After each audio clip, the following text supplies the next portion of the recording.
I have started the recording for today's event as well, and I have 12 o'clock noon on my computer clock. So we are going to get started with our Texas Master Naturalist TMN Tuesday event for December.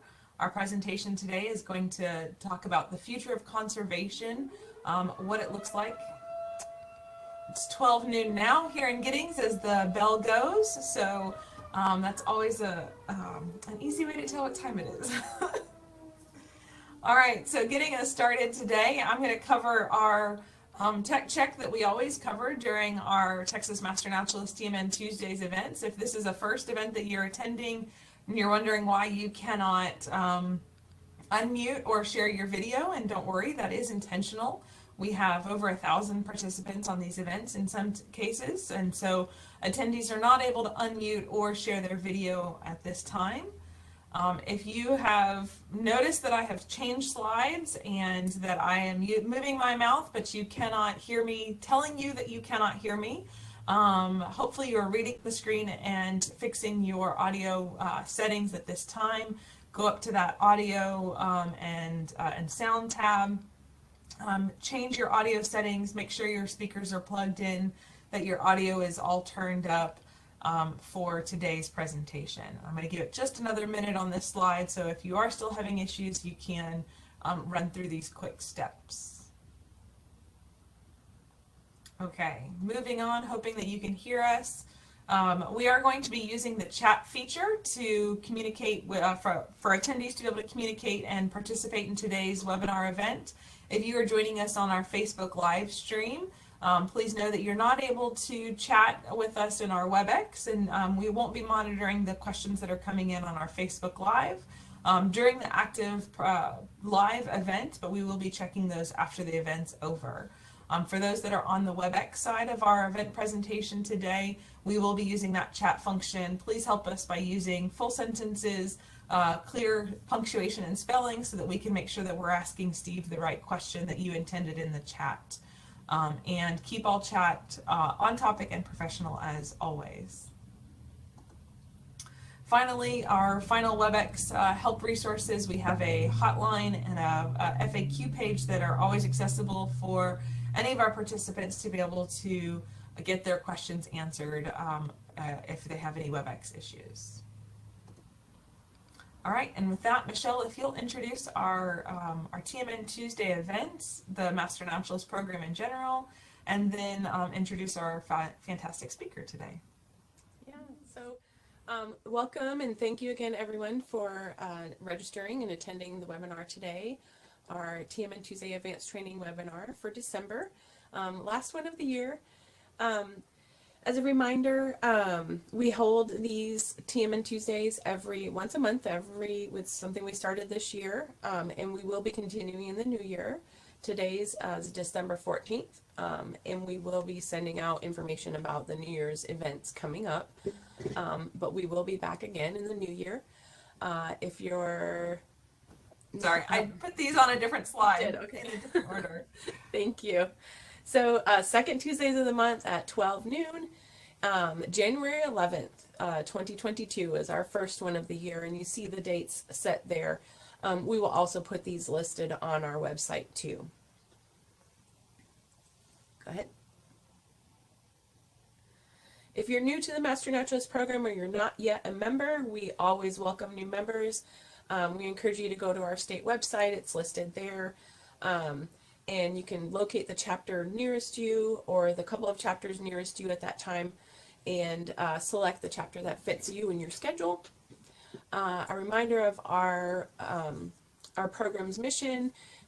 Our program strives to develop a core of well-informed master volunteers who provide education, outreach, and service dedicated towards the beneficial management of natural resources and natural areas within their local communities for the state of Texas. At the state program level, we're sponsored both by Texas Parks and Wildlife and Texas A&M AgriLife Extension.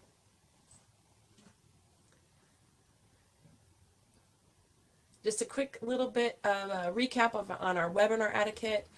We mentioned that attendees are not able to unmute, but you're welcome to chat and ask questions in the chat box. On my screen, it's located at the bottom left-hand corner. The chat is open for on-topic discussion, and just a reminder to please keep your chat professional and on topic. And Mary Pearl and I will moderate those questions towards the end as Steve finishes up his presentation today. We aim for the session to last up to 1 hour. Sometimes we do tend to go over a little bit with the great discussion and questions that come in, so just please be aware of that.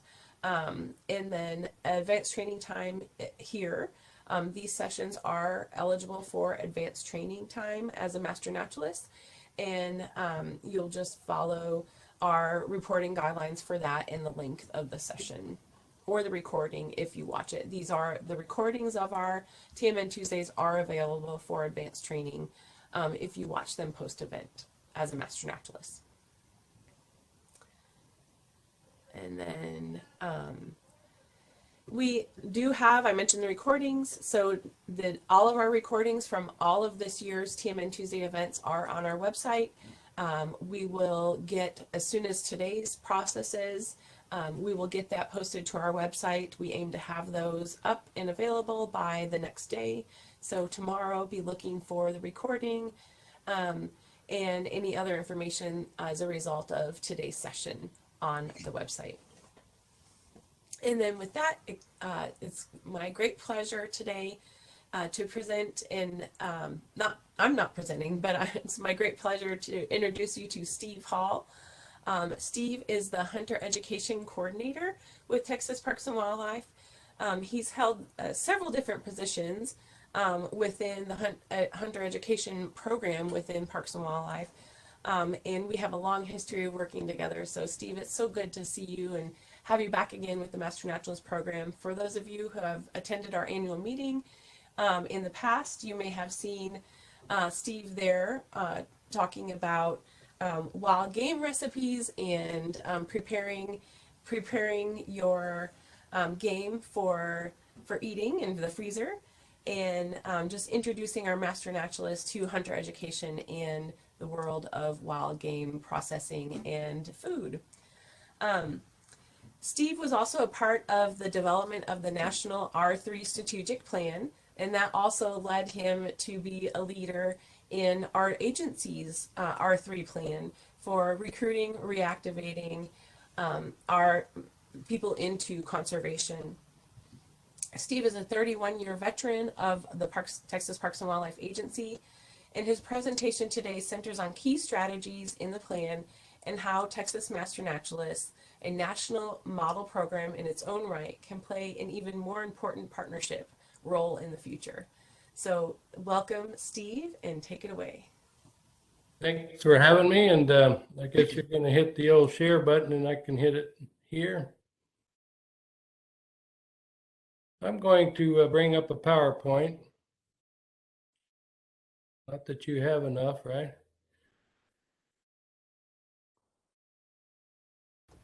You should be able to share your screen now, Steve. All right.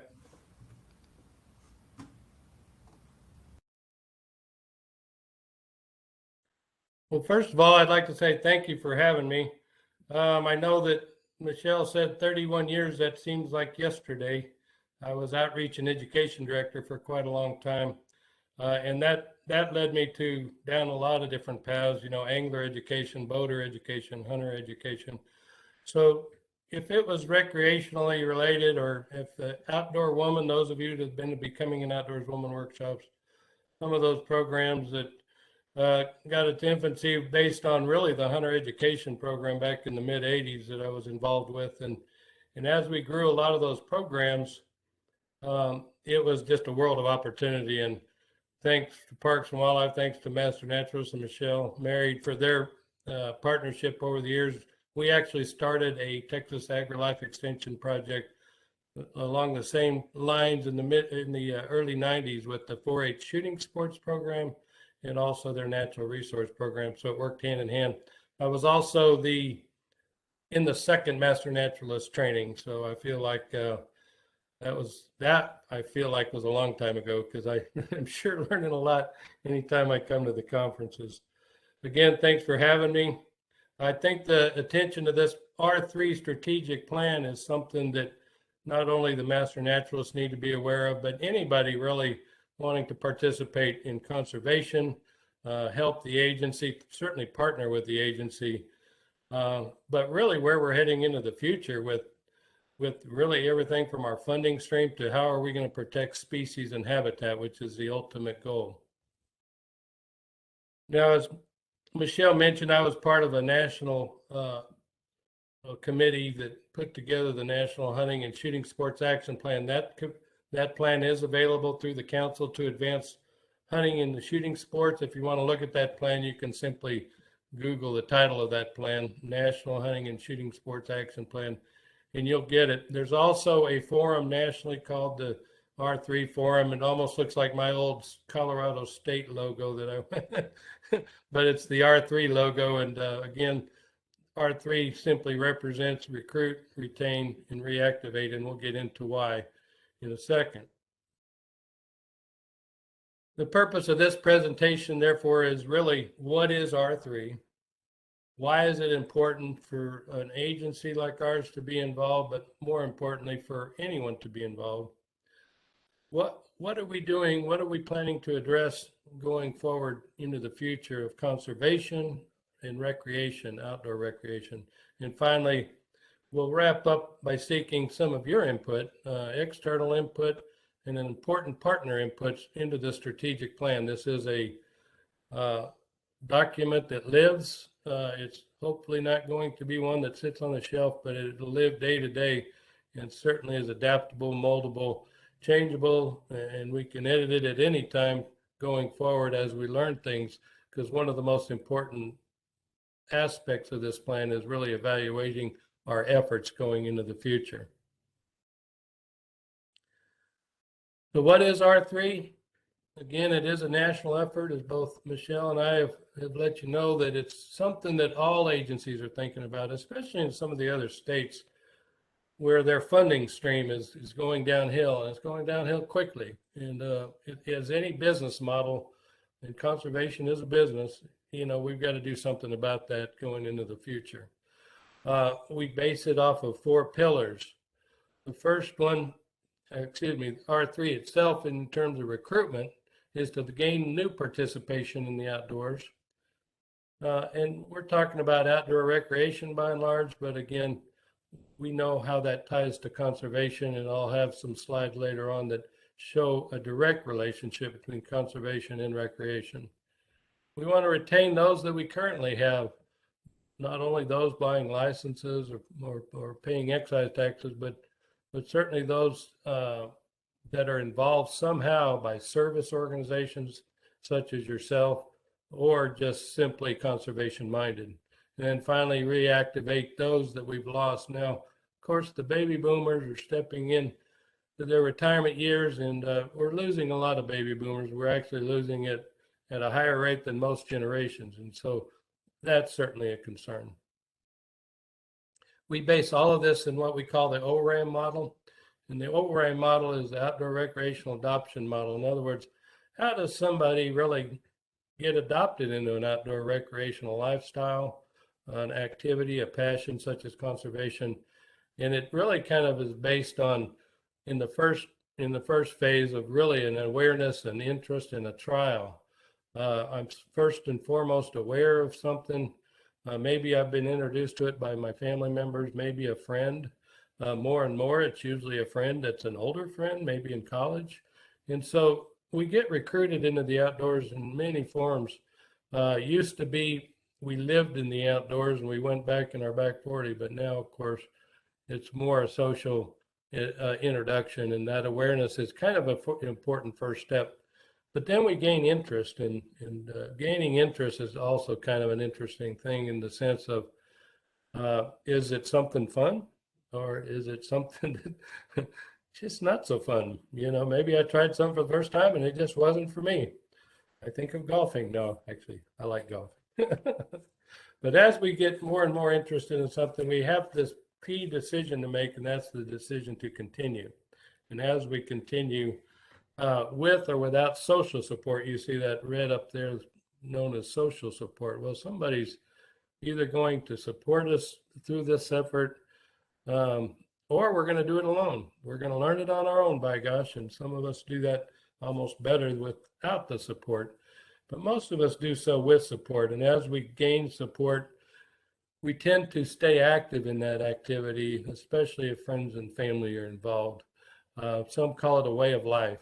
And as it becomes more of a way of life, it's easier to not only stay involved in terms of retention, but even if I grow in years, or maybe I go to a job, or maybe I go in the military, or maybe I go to school, maybe I'm raising a family, things take my attention away from the outdoors. Well, I can get reactivated back into it by essentially eliminating some of those barriers or gaining an interest, maybe new friends and activities.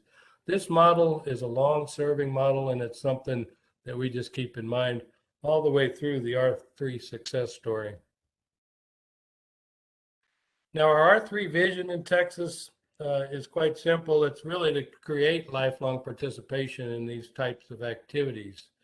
And as we create participation, we increase our revenues from these user participation groups. And of course, that's to fund the agency mission. And all of that really kind of heads out the ORAM model to conservation of species and habitat. How do we fund conservation and protection, such as law enforcement efforts?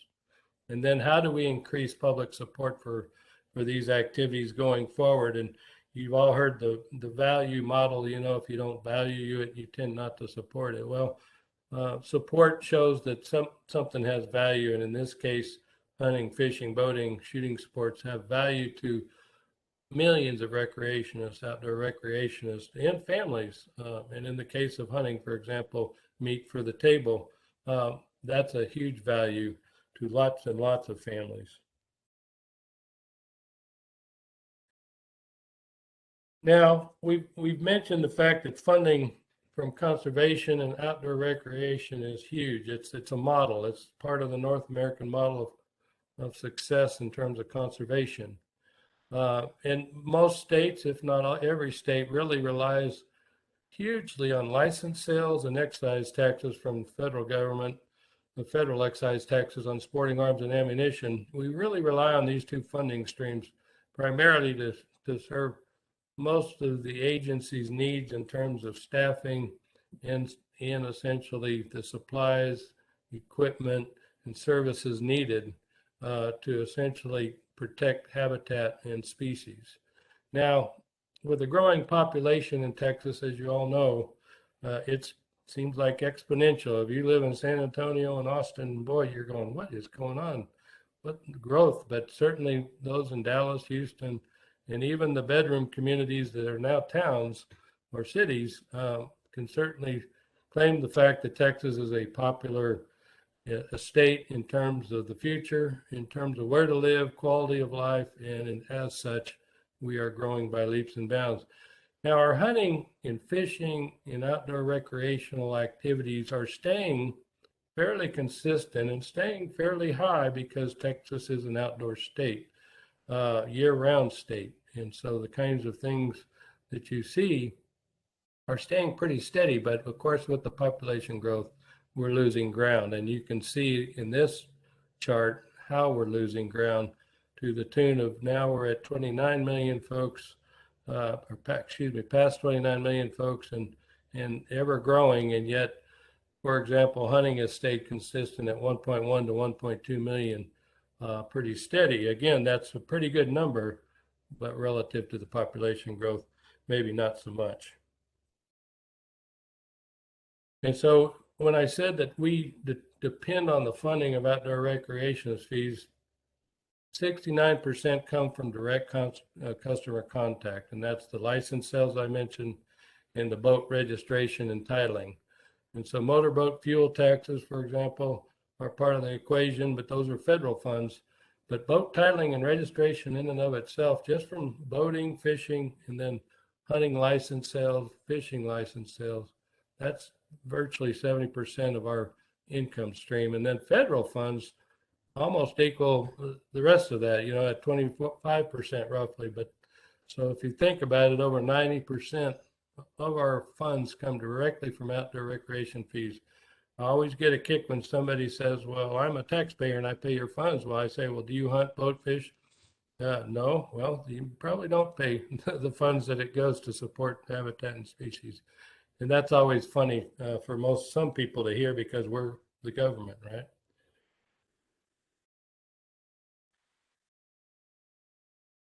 Now we have many challenges facing us in Texas. And so in the National Strategic Plan, we had what they termed as threats: lack of access, lack of awareness, lack of skills, those kind of threats in terms of not becoming a recreationist. And then an ORAM model became kind of a way to help us think about it a little bit more. But the challenges we face, especially in Texas, are huge. And that second one, shifting population, we already covered that. That's going to be more and more huge. But the first challenge that we face really are things like sales trends. So again, as we are a business model, and as a business model, you're concerned with revenue streams. You're concerned with competing interests, for example. Are they choosing other outdoor recreational forms, forms that may not benefit, habitat management, for example?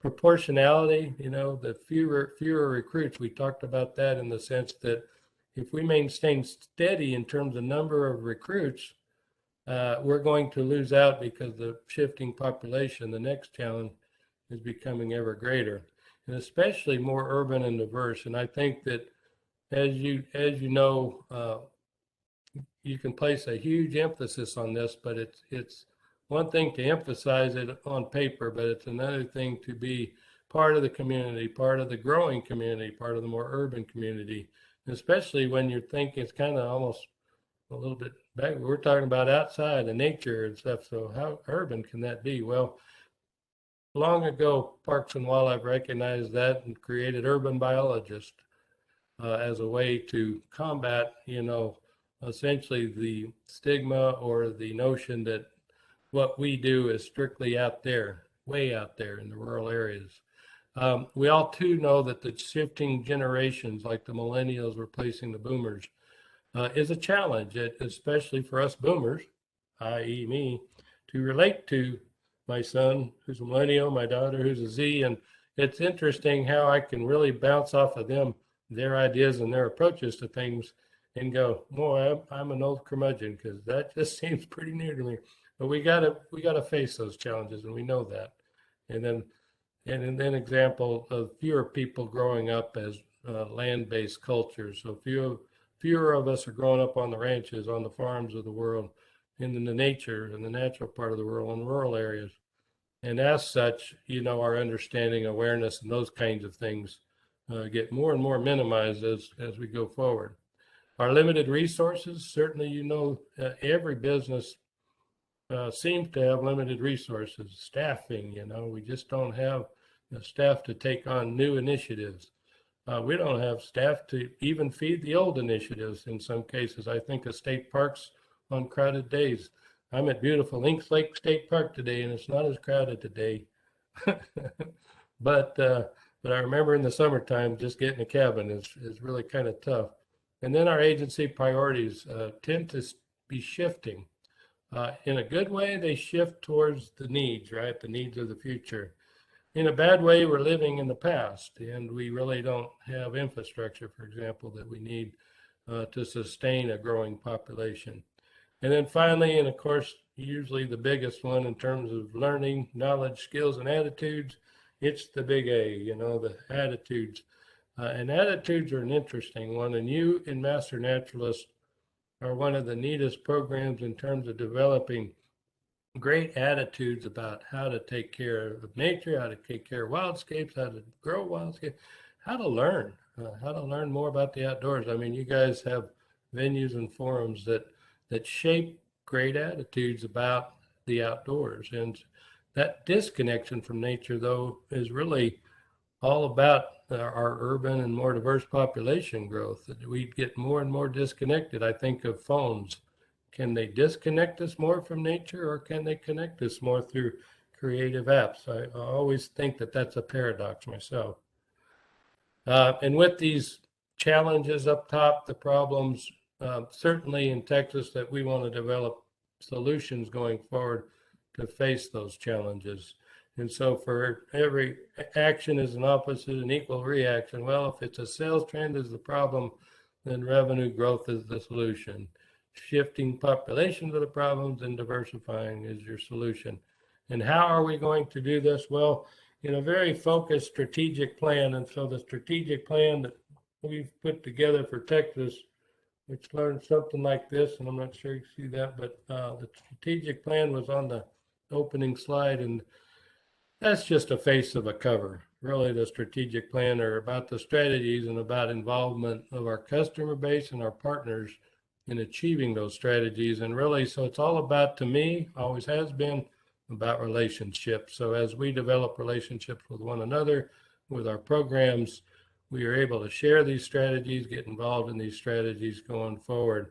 And if you look at just some of the strategies, I think one internal strategy for us to wrestle with in the agency, as an example, is just license sales and getting and really tracking our customers and marketing to our customers. I mean, the businesses have known this model for a long time. They track customers, you know.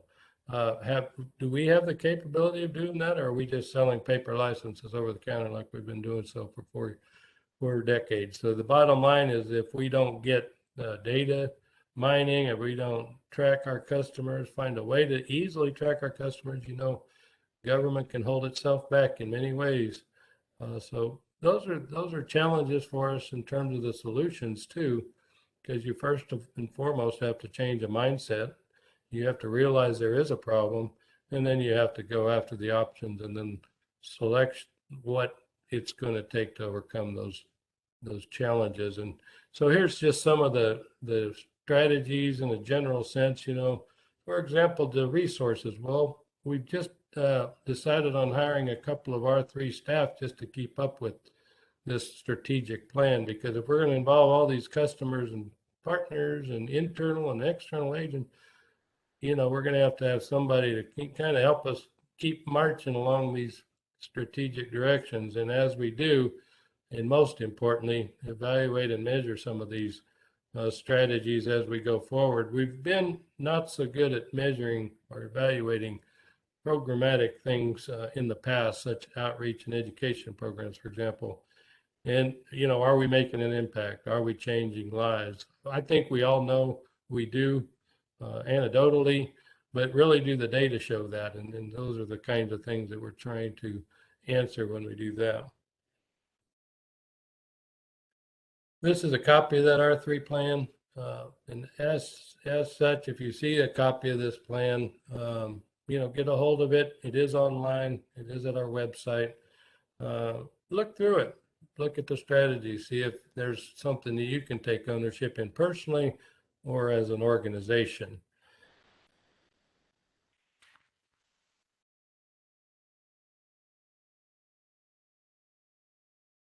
The aspects that are associated with this plan really kind of break it down into internal and external aspects of the plan. In other words, what do we do as agency, as an agency, and what do we do as a partner in harmony with the agency?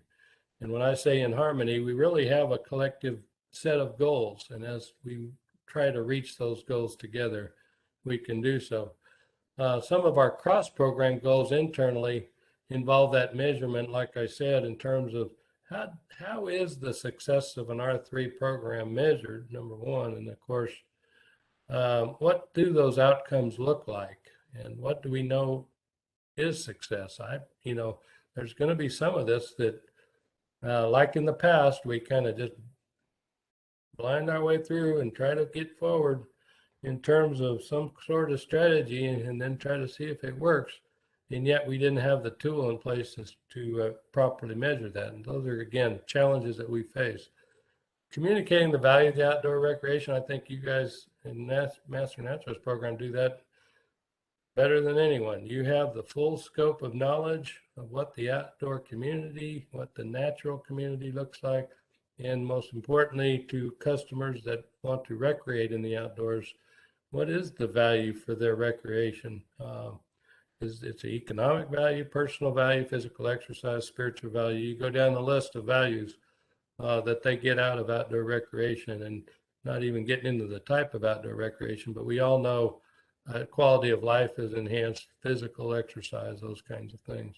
And then create and improve the partnerships. Well, how can we improve our partnership with Texas Master Naturalists going forward? That's something that we'll continually think about and continually wrestle with, and just try to do a much better job, especially with some of these newer strategies that we haven't heretofore embarked on. And then develop and support for agency-wide R3 coordination. Well, R3 is really a fancy word for a booster shot for a vaccination. It really is. It's just a booster to what we've been doing for 2 or 3 decades in Texas, but the booster part of it really essentially helps us prevent failure going forward. If we do fail, it's going to be huge. Well, conservation is a big loss. We don't want to lose conservation of species and habitats, for example. We don't want to lose to poaching. We don't want to lose to irresponsible behavior in the outdoors. We don't want to lose to a lot of things. And so getting together on these strategies just makes sense. So what are the pillars and the strategies that we are focused on in the plan? Well, we divided them as far as outdoor recreation into 4 pillars. Time to check on myself here. The 4 pillars are fishing, boating, hunting, and shooting sports. And as such, if you think about it, they fund 95% of our operation as of today. And so focusing on those, but adding new pillars will be another part of the strategies, not to forget other outdoor users, for example. And so going forward, there's those strategies as well. But for the sake of this conversation, I'm going to run through a few of the strategies that we have in the plan relative to fishing. For example, increasing the fishing license sale by 2% annually. Again, a measuring tool. How are we going to do that? Again, becomes the creativity in all of this is, well, those strategies in marketing and license sales. If we can track our customers, we can show that we can improve license sales by 13%. And that's just something that we can do today. So those are the things that if we employ some of those actions under each strategy, then certainly I think we can get there, but we do have to measure it. Recruiting, retaining, reactivating more and new diverse anglers. That's an interesting one too, because I sometimes call it the look like me factor. There's somebody out there that looks like me, I might do it. If they don't look like me, I might, that's not for me. And so those are the kinds of things you think about when we talk about diversity and especially inclusion efforts. And am I inviting friends to go along with me on my fishing trip? That's something I ask myself. I'm up here on a mentor hunt. These are people that are new to hunting and they're adults. And as such, am I inviting somebody new to hunting? Well, hunting's a little bit more complicated to learn than fishing, say, for example. But we're going to give it our best to try to introduce others to hunting, whether they be in our friends and families, or in the colleges, or any other targeted audience. The boating seems to be an interesting one in Texas. That while we're increasing our capacity in terms of number of boats and reservoirs and areas to boat and boat ramps and those kinds of things, it's not keeping near enough up with population. And in fact, what you see out on the waterways at times is more crowded conditions. And so we've got challenges going forward with increasing number of recreational boat participants, but as we do so, providing a high quality outdoor water experience. And those, again, are things that we have to relate to. Well, one of the things that we can do, for example, is to establish a better relationship with the paddling community, kayakers, stand-up boards, all the different boating and watercraft that aren't titled, things like that. Hunting, same thing. We want to increase license sales in a state that's 95% privately owned. That involves private landowners. And then engage. Another strategy is similar to the other strategies and the other pillars, and that's to engage new and more diverse hunters. And an example of a strategy, kind of dissecting it out, if you've got a goal of, say in this case, a hunting goal to engage new and more diverse hunters, then you have to have some sort of metric that actually measured those hunting experiences, numbers, quality. Where I'm at right now is an example of that. We were hosting a mentored hunting workshop on a state park, and we're adding more and more state parks to the equation every year. Well, these have to be controlled. They have to be highly education. I just gave a deer hunting 101 this morning, and they have to be part of the equation as to them having successful first experience hunting in the outdoors. And in this case, helping the state park meet some of its wildlife management goals in terms of reducing the number of deer mouths on their facilities. So it all works hand in hand, but it is in the plan, kind of in a more formal, strategic way. But if you just think about what we're trying to do, and that is to just get more people outdoors and more comfortable with the outdoors. Shooting sports, no different. I guess Mary was out clay busting yesterday, and that's just a fun thing. We call it putting holes in papers when you talk about rifle sports. With archery, which is a very fast-growing activity, it is what we call a gateway activity along with fishing. And when we say gateway, anybody can try it, any age, any ability, and they usually have fun trying it the first time because it's easy. If you have a mentor or coach, no problem, right? Learn it for the first time. Well, a gateway activity gets you interested in the outdoors, and then you go through that door, and then you get interested in the other rooms in the house. And that's how you become a lifelong participant, like many of you who do it all, right? You hunt, you fish, you birdwatch, you do all of it. And it's because the outdoors is way cool year round. And then finally, what is it needed to be successful? Well, we do need to maintain an agency focus on strategic thinking with ourselves and with our partners as we go forward. And again, refining and evaluating all of our efforts to just make sure that it's meeting our needs, it's meeting those goals. If we don't meet the goals, we do a lot of what we did in the past. We kind of threw a program out there because it felt good, but it wasn't really meeting any particular goal other than maybe helping a few people out with their goals. But if we're going to help conservation of species, we need more and more programs like the Master Naturalist, which are highly measurable, highly successful, and as such are able to really transform Texas into a higher quality of life through naturescapes, wildscapes, outdoor recreation, and investment in the outdoors. That is forming and nurturing these key partnerships, of which we already have one well established with Master Naturalists. But can Master Naturalists, for example, go forward and recruit other new partners into the equation? That's the question that we commonly ask ourselves. Our next steps are to meet with partners such as you. As today, this is an entree into essentially continuing a great relationship, but enhancing it even more. And then figuring out what are some win-win solutions going forward. So, for example, if Master Naturalists had a goal on the table to increase X, and Parks and Wildlife and other partners aren't involved in increasing X, can we be? And when we get involved in that, can we make X much bigger and better and more quickly? And I think that's what you're going to see with things like outdoor recreation as we get more people involved. But I'm an educator, and as we get more people involved, we're also mindful of making sure that it's the right kind of involvement. It's not poaching, it's responsible behavior. And so involvement is one thing, but the right involvement is even more important. And that exhibits essentially safe, legal, and ethical behaviors afield.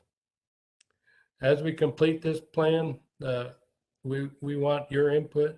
If something looks way out of whack, by all means, get with somebody from the agency, get with one of our R3 coordinators, get with me, and we will march it through and talk about it further, because this is only a certain number of eyeballs on this plan. As we get thousands more eyeballs on this plan, it's going to become a better plan as we gain consensus towards future strategies. and then finally continue to update the plan. It is a fluid plan. It has to be fluid because we don't know some of the challenges and barriers that we're going to face even in the next 5 years. I think technology is so fast these days that it's just scary to think about barriers and challenges that we don't even know exist today that will exist in 5 years. And so as we go forward, how do I first of all identify those barriers and challenges, and then how do we overcome them is your next question. And in this day and age, as I just said, solutions almost have to come exponentially at our fingertips. Otherwise we might be way behind, way fast. Now I'll entertain questions. I wanted to give you at least 15 minutes. We're on schedule.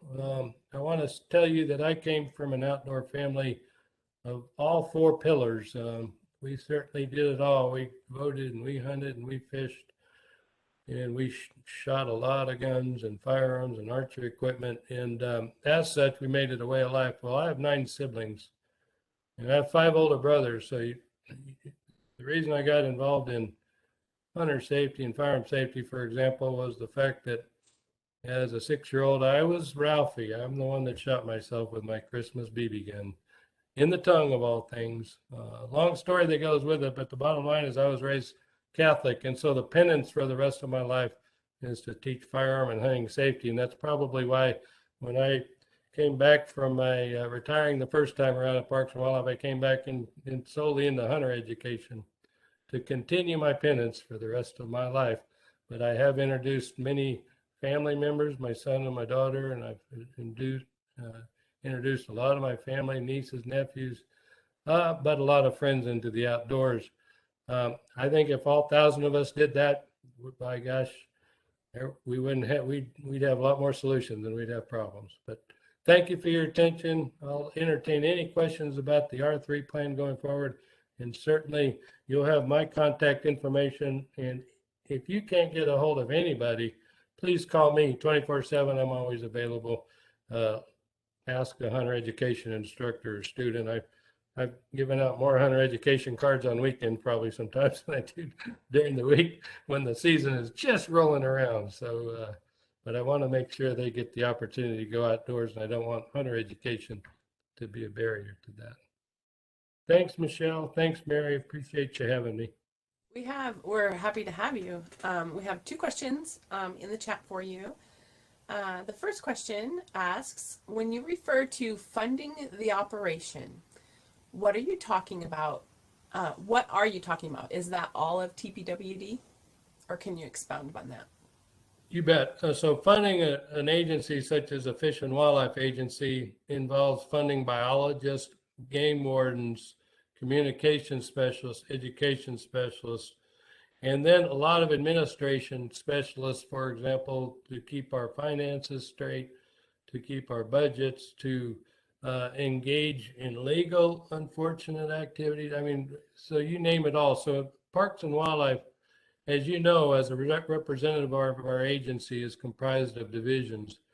And as such, the 13 divisions, there's a lot of responsibility within each division. But if you just take the 4 pillars, we have an inland fisheries division, coastal fisheries division, who constantly monitor habitat and species.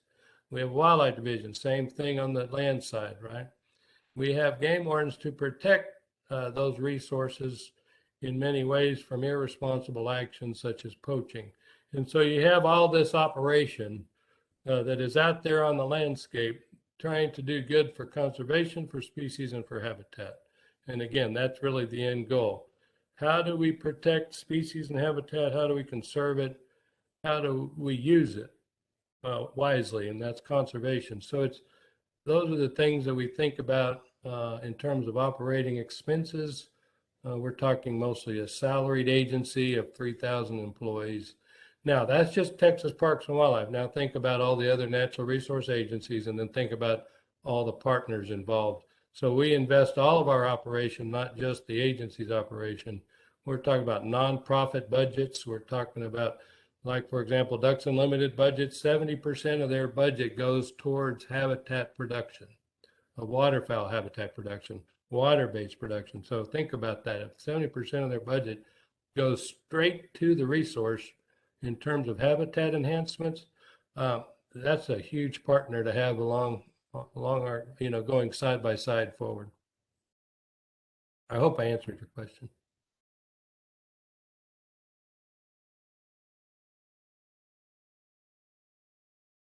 Michelle? You're muted. You're muted. I'm muted. Or I was muted. The next question we have for you is, how can Master Naturalists volunteer to help with these programs and goals that you mentioned? Well, I think just getting you're already volunteers for a naturalist outfit. Think about that. You do already all of these kinds of things for conservation, and you can kind of pick your strength, right?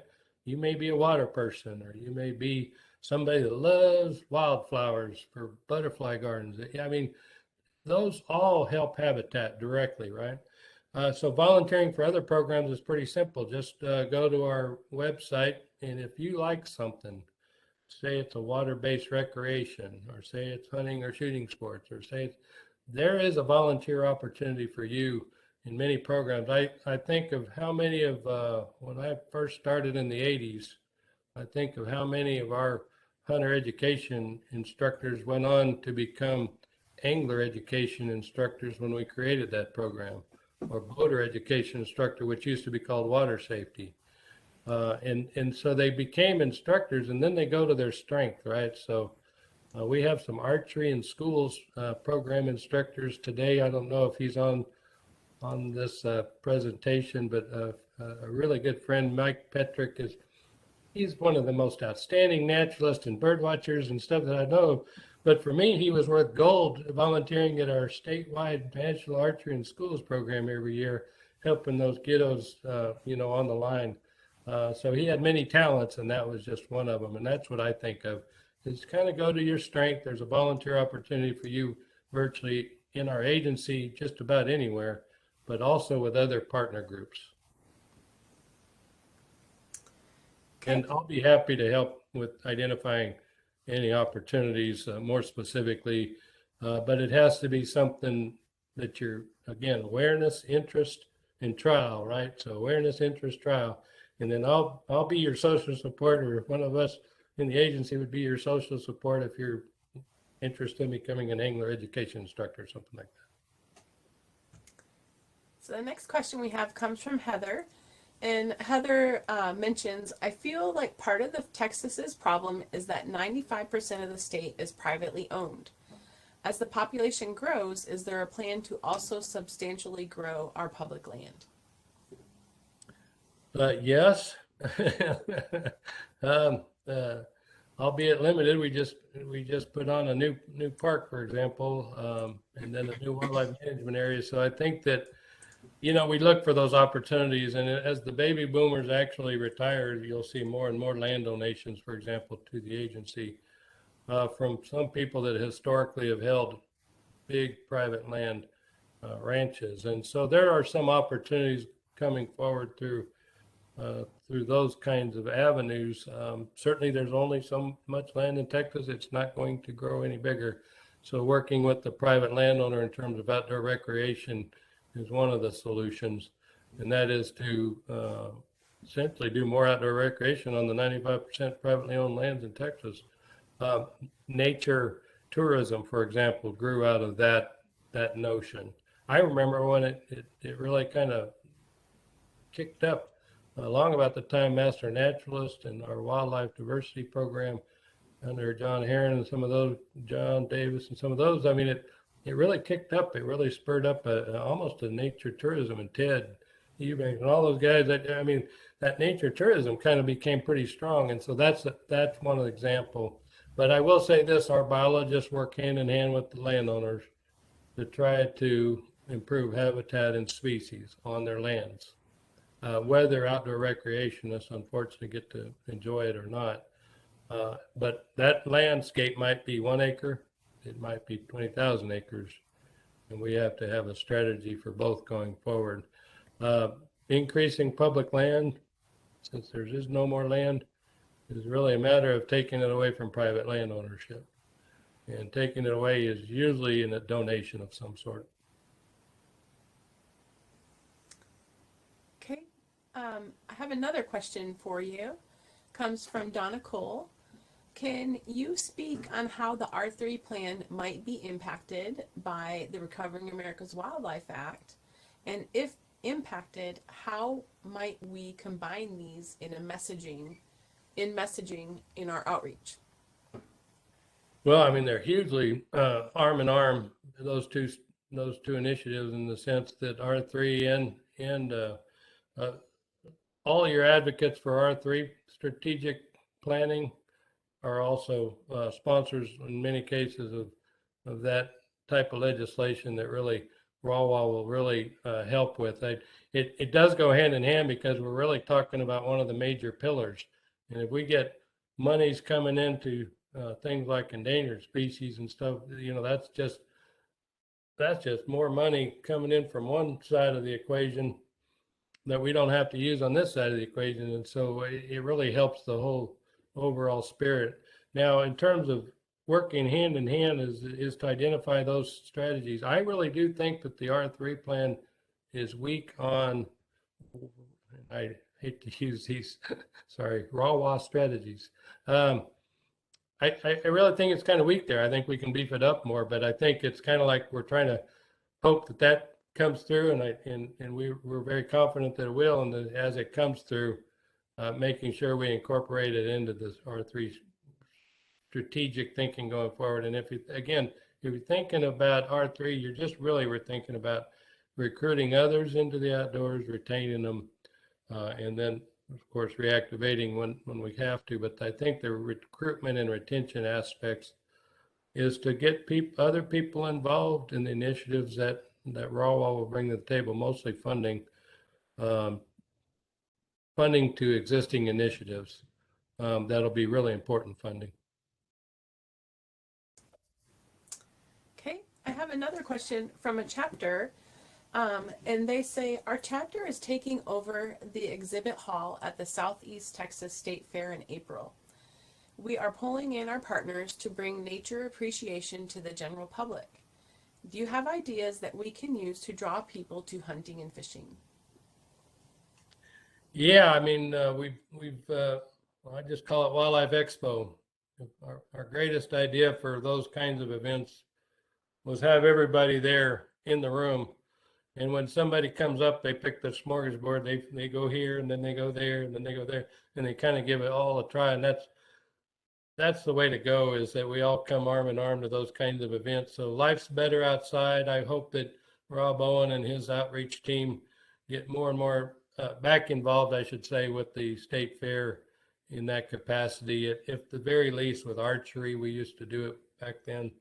And some other components of our agency and our strategic plan. I think that your challenge on things like state fairgrounds or the outdoor grounds at San Antonio Rodeo, for example, presented itself, is that you are limited by what activities you can kind of pull out there. But I will tell you this, is that we've learned how to shoot pellet guns and archery equipment well in thousands of gymnasiums across the state. So I've not seen it where you couldn't almost outside of local ordinances, where you can almost bring a lot of different types of pillars to the table. The one that we always had a interesting go with Expo was the kayak tank. But by gosh, we built a kayak tank, so it's possible. And we used to take a kayak tank on the road. That was more labor intensive. I just know there's a better design out there where we could do boating activities than something like the state fair. There's always a will and a way, and the creativity will help you with solutions. The next question we have, Steve, asks about other licensing activities. Has there been anyone looking into an example is like a licensing for foraging for edible plants, fungi, etc. So like different, I guess, looking at different income streams to help with the shortfall. Yeah, absolutely. That's kind of one of those things that I've heard those ideas for 20 years, and yet to pull off added tax and added license fee, to pull off any of those things, as you know, uh, are so unpopular in a referendum or in a statute, or um, that there's a lot of fear of people wanting to impose added whatever, especially in the outdoor realm, because you could see it for needed infrastructure in a city, but for something like paddling sports and maybe a boating tag for paddlers, um, those are interesting because the attitudes can go all different sorts of ways, but there's a lot of negativity associated with added taxes. Now, luckily, we have leaders in our realm, such as Carter Smith and those kind of folks and partners in your realm. I'm staring at two pillars in the Master Naturalist, Michelle and Mary, that there's a way to sell added whatever based on the need, and really it's selling the need, right? So if you need something bad enough and people are behind that, it almost really doesn't matter that it comes in the form of a tax or a license fee, um, if they're way behind, addressing that need. And you see that expressed all the time. Clean water, clean air. Well, there's the number one and two needs of our society, and you hear it all the time that we need to invest in clean water and clean air. Well, how do you do that? And then that's where the strategies come into play. So for R3, it's the same kind of approach. Is that what are our needs? Well, we really do need wildlife spaces. We do need wildlife habitat, and we need conservation of those species and habitat, and then protection of those species and habitat. And we've got to figure out ways to essentially add to paying for that need. And that's based on user groups. And some of us could agree wholeheartedly, well, but some of us do it all. So if I'm paying a hunting license fee, now I'm going to pay a paddling fee, it's on my shoulders too. Okay. We have a question from Arlene. She asks, who can I contact to get more information about the Outdoor Women Program? Heidi Rayo. I can drop that link in the chat for her. All right. And she's coordinator out of Houston, and you can certainly call me as well. And we'll get you on their Facebook page and on their communication stream so that you know when the upcoming events and workshops are. Or you can go to our website, Texas Parks and Wildlife. So I think we're coming up to right at almost an hour with our presentation, Steve. There are a couple of questions in the chat. You can either answer them in the chat. I think we need to cut off the recording for today and let everybody get back to their lunch or the next thing on their agenda today. And of course, I know you're doing a mentored hunt today and need to get back to that. So thank you for making yourself available today and being a part of the RTMN Tuesdays and presenting this important information for us. I will send a couple of the questions that are unanswered to you if you would be able to answer those for us, or once you stop sharing, you'll see them in the chat. And you might. My pleasure. Thanks for having me. Thank you. Thank you so much. Mary caught that.